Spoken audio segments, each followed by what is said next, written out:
Joyeux Noël à vous tous et bon dimanche à tous. Et nous sommes pleins de joie parce que nous sommes arrivés à la fête de la naissance de Jésus-Christ. Et nous méditons autour du thème Jésus, le point de départ historique.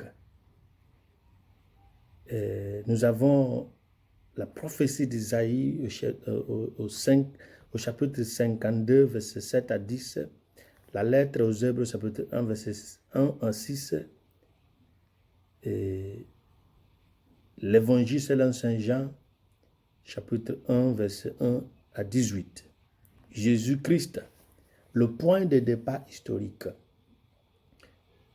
Et si vous faites référence à notre méditation de la nuit de Noël, la veillée d'hier, le 24 décembre, où nous avons vu la nuit, voici la nuit d'accomplissement.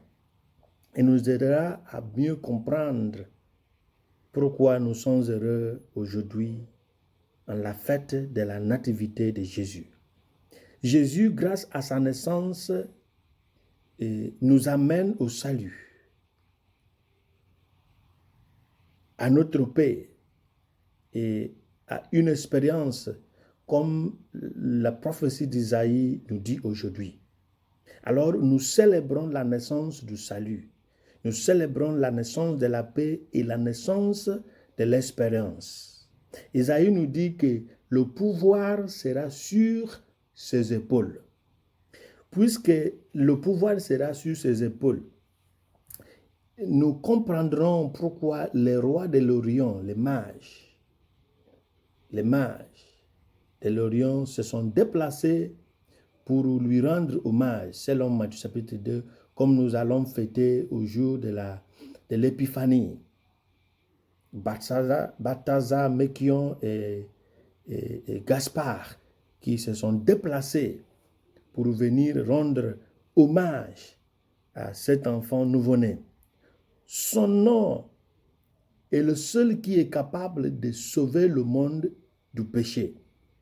Matthieu nous dit qu'il sera appelé Jésus, qui signifie Dieu sauve.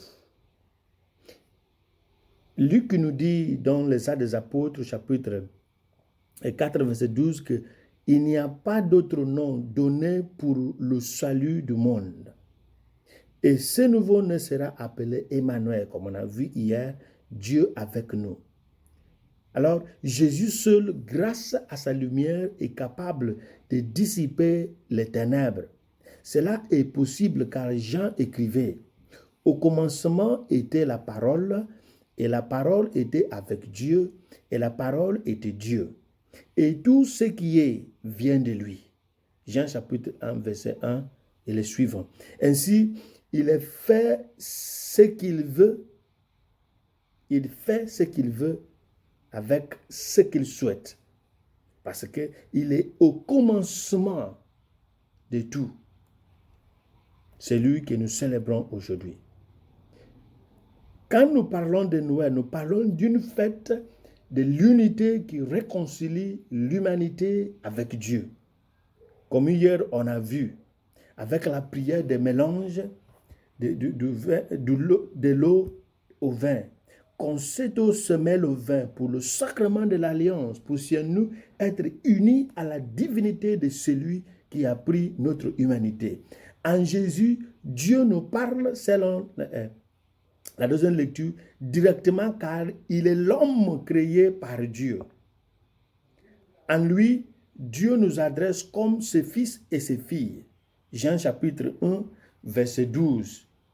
Celui qui accepte reçoit le pouvoir d'être enfant de Dieu. En lui, nous portons le cachet et la nature de Dieu. Hébreux chapitre 1, verset 1 à 6. Il n'a pas dit aux anges qui sont ses fils, mais il a dit au Christ que tu es mon fils, je t'ai engendré. Dans cet enfant appelé Jésus, quelque chose nous étonne. Pourquoi, malgré tout ce que Moïse faisait, la Bible nous dit que Moïse était un ami de Dieu qui pouvait parler à Dieu face à face. Et pourquoi, malgré tout ce qu'il a fait et de tout ce que la loi a confié au roi, en particulier le roi David et tout ce qu'il a fait, un homme, selon la Bible, qui est un homme selon le cœur de Dieu, malgré tout ce qu'ils ont fait, c'est Jésus qui pourrait ouvrir le règne, l'époque, l'ère de la grâce et de la vérité. La loi nous vient par Moïse, mais la grâce vient de Jésus, nous dit Saint Paul. Avec l'arrivée de Jésus au terrain de la vie, il m'est apparu que ce que les prophètes faisaient n'était qu'un intérimaire, car il est écrit, selon la Genèse, chapitre 2, verset 15, chapitre 2, verset 2, verset 10, parce qu'il n'avait pas encore d'homme pour labourer la terre, Dieu n'a pas envoyé de pluie, mais une rivière coulait d'Éden pour arroser le jardin.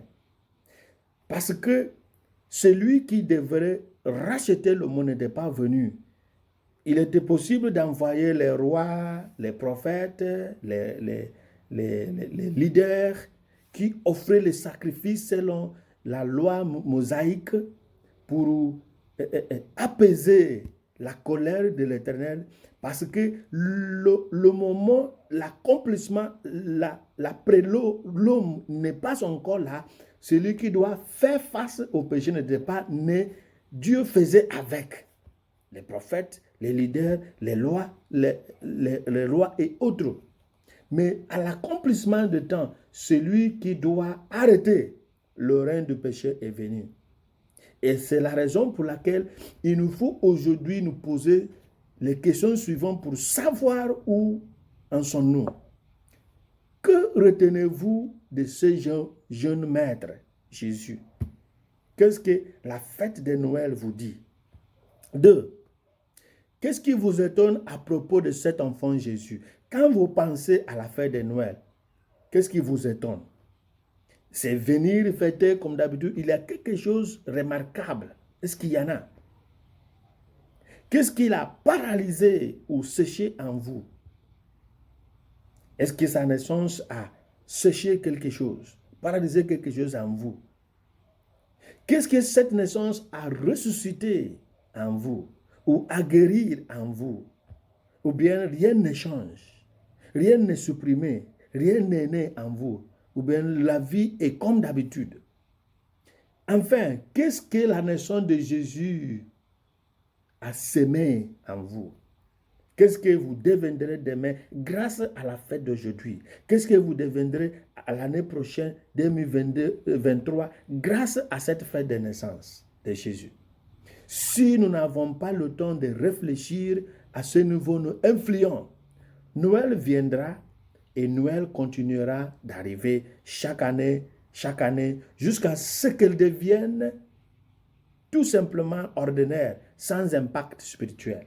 Alors, réfléchissez à cette saison, réfléchissez au mystère autour de ce nouveau-né et vous célébrerez joyeusement cette fête. Que celui qui est le point de départ historique nous donne la grâce d'entrer dans le mystère de Noël pour pouvoir en tirer du fruit qui demeure, qui nous bénisse au nom du Père et du Fils et du Saint-Esprit. Amen.